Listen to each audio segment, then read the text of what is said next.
नमस्कार। आज के वीडियो में हम पढ़ेंगे गणित कार्य पुस्तिका कक्षा 8 कार्यपत्रक 12। शुरू करते हैं वीडियो। इसमें दक्षता दी गई है भाजकता के नियम की समझ विकसित कर पाना। इसमें पहला प्रश्न है, नीचे दी गई संख्याओं में से उन संख्याओं पर गोला बनाइए जिनमें 2 का पूरा भाग जाता है। तो इसमें 2 का जो भाग जाएगा, जो सम संख्या है उनमें जाएगा। जैसे 40 हो गया, 42, 44, 46, 48, 50, 52, 54, 56, 58, 60, 62, 64, 66 और 68। आगे दे रखा है पीले बॉक्स में, यदि किसी संख्या के इकाई स्थान पर 0, 2, 4, 6 या 8 में से कोई अंक हो तो वह संख्या 2 से विभाज्य होती है। तो उन संख्याओं पे हम गोला लगाएंगे। दूसरा प्रश्न है, सत्य या असत्य कथनों को छांटिए। पहला है, इसमें संख्या 13 विषम संख्या है तो ये सत्य है, तो सत्य पे सही का निशान लगाइए। दूसरा है, संख्या 123 में इकाई का अंक 2 है तो ये असत्य है क्योंकि इसमें इकाई का अंक 3 है। तीसरा है, संख्या 234 सम संख्या है तो ये सत्य है क्योंकि इसका जो इकाई का अंक है वो 4 है।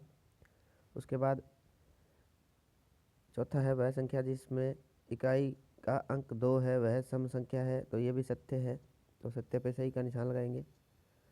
उसके बाद तीसरा प्रश्न, निम्नलिखित संख्याओं में से सम और विषम संख्याएं छांटिए।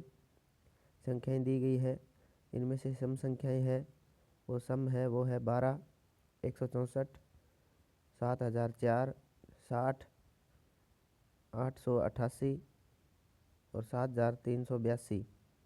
उसके बाद विषम संख्याएं हैं तो 33, 2005, 7777, 1805, 2681। ये विषम संख्याएं हैं। चौथा प्रश्न है, निम्नलिखित संख्याओं में से सम संख्या पर गोला एवं विषम संख्या पर चौकोर का निशान लगाइए और नीचे दिए गए प्रश्नों के उत्तर दीजिए। तो जो सम संख्याएं हैं उनके ऊपर गोला लगाना है और विषम संख्याएं हैं उनके ऊपर चौकोर निशान लगाना है। तो 87 और 175 इनके ऊपर चौकोर निशान लगाएंगे और 2008 इस पे गोला बनाएंगे। इस तरह हम इसके ऊपर करते जाएंगे। पहला प्रश्न दिया है, इनमें दी गई सभी सम संख्याएं लिखिए। तो सम संख्याएं हैं जिनके ऊपर गोला लगा है वो सारी सम संख्याएं हैं, वो यहाँ लिखेंगे। 2008, 8732, 8734 और 612 ये सभी सम संख्याएं हैं। नीचे दिया गया प्रश्न है दूसरा, दी गई सम संख्याओं में सबसे छोटी संख्या लिखिए। तो जो सम संख्याएं हैं इनमें सबसे छोटी है वो है 612। उसके बाद अगला प्रश्न है, दी गई विषम संख्याओं में से सबसे बड़ी संख्या लिखिए। तो विषम संख्याएं दी गई है, इनमें सबसे बड़ी विषम संख्या है वो 2017 है, तो वो लिखेंगे। और इसके आगे वाला चौथा प्रश्न है, संख्या 121 सम संख्या है या विषम संख्या। तो 121 है वो विषम संख्या है, तो इसके ऊपर यहाँ लिख देंगे विषम संख्या। नेक्स्ट आगे वाला कार्यपत्रक 13 है, दक्षता है भाजकता के नियम की समझ विकसित कर पाना। पहला प्रश्न है, दी गई संख्याओं में उन संख्याओं पर गोला बनाइए जिनमें 5 का पूरा भाग जाता है। तो 5 का पूरा भाग जाएगा वो संख्याएं लिखनी है। तो जिन संख्याओं के पीछे 0 या 5 है वो सारी संख्याएं 5 से भाजक होंगी। तो इनमें से संख्या है 25, 30, उसके बाद 35, 45, 50, उसके बाद 75, 95, 70, उसके बाद 55 और 90 ये सारी भाजक 5 से भाजक है, तो उनके गोला लगाएंगे। दूसरा प्रश्न है, नीचे दिए गए रिक्त स्थानों में एक ऐसा अंक लिखें ताकि संख्या 10 से विभाज्य हो जाए। तो इनमें ऐसा संख्या लिखना है अंक ताकि 10 से भाजक हो जाए पूरा। क में है तो इसमें हम 0 लिखेंगे ताकि 10 से पूरा भाग जाएगा। ख में है, इसमें हम 2 लिखेंगे ताकि 10 से पूरा भाज्य हो जाएगा। ग में है तो यहाँ 3 लिख देंगे तो ये 10 से पूरा भाजक हो जाएगा। और घ में है हम 4 लिखेंगे तो ये 10 से पूरा विभाज्य हो जाएगा। उसके बाद तीसरा प्रश्न, दी गई संख्याओं के गुणनखंड एवं गुणनखंडों की संख्या लिखिए। तो प्रश्न पहला है, इसमें एक का गुणनखंड है तो वो एक ही है और संख्या इसमें एक आ जाएगी। दूसरा है, इसमें संख्या एक गुणनखंड एक और दो, तो इनकी संख्या दो है गुणनखंड। तीसरा है, एक और तीन, इनकी संख्या भी दो होगी। चौथा है, एक दो चार, तो इनकी संख्या तीन हो जाएंगी। पाँच, संख्या पाँच है तो एक और पाँच से भाज्य है, तो ये इनकी संख्या दो है। छः है तो इनके जो गुणनखंड है एक दो तीन और छः है, तो इनकी संख्या है वो चार हो जाएगी। सात है संख्या, तो इसका गुणनखंड है एक और सात से होगा और इनकी संख्या दो है।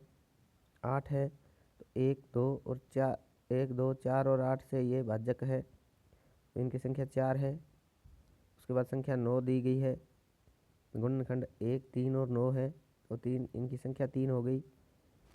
संख्या 10 है तो एक दो पाँच और 10 से इसका गुणनखंड होगा, तो इनकी संख्या चार हो गई। 11वां है एक और 11, तो इसकी संख्या दो है। इसी तरह 12वां है एक दो तीन चार छः और 12, तो इनकी संख्या छः हो गई। 13 है एक और 13 से ये भाज्य है, तो दो संख्याएं होगी। 14 है एक दो 14, 7 और 14, इसके गुणनखंड हो गए, तो इनकी संख्या चार हो गई। 15 है एक तीन 5 और 15, ये भी इनकी संख्या चार है। 16 है एक दो चार 8 16, इनकी संख्या पाँच हो जाएगी, तो इस तरह हम यहाँ लिखेंगे। इसमें दे रखा है, वे संख्याएं जिनके गुणनखंड एक और स्वयं वह संख्या ही होते हैं तो वे अभाज्य संख्याएं कहलाती है, और वे संख्याएं जिनके दो से अधिक गुणनखंड होते हैं वे भाज्य संख्याएं कहलाती है। तो संख्या एक न तो भाज्य संख्या है और न ही अभाज्य संख्या है। चौथा प्रश्न है, भाज्य संख्याओं पर गोल घेरा लगाइए। जो संख्याएं भाज्य है उनके ऊपर गोला लगाना है।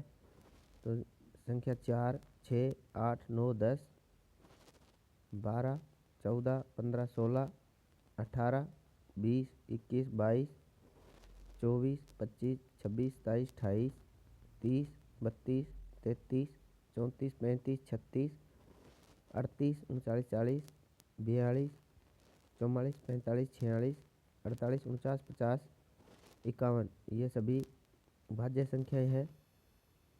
इनके ऊपर गोला लगा दिया। पांचवा प्रश्न, नीचे लिखी संख्याएं किस किस संख्या से भाज्य है लिखिए। तो संख्या 10 है वो एक दो 5 और 10 से भाज्य है। 16 है वो एक दो चार 8 और 16 से भाजक है। इसके बाद ख में दे रखा है 15 और 25, तो 15 है वो एक तीन 5 और 15 से भाज्य है, और 25 है वो एक 5 और 25 से भाज्य है।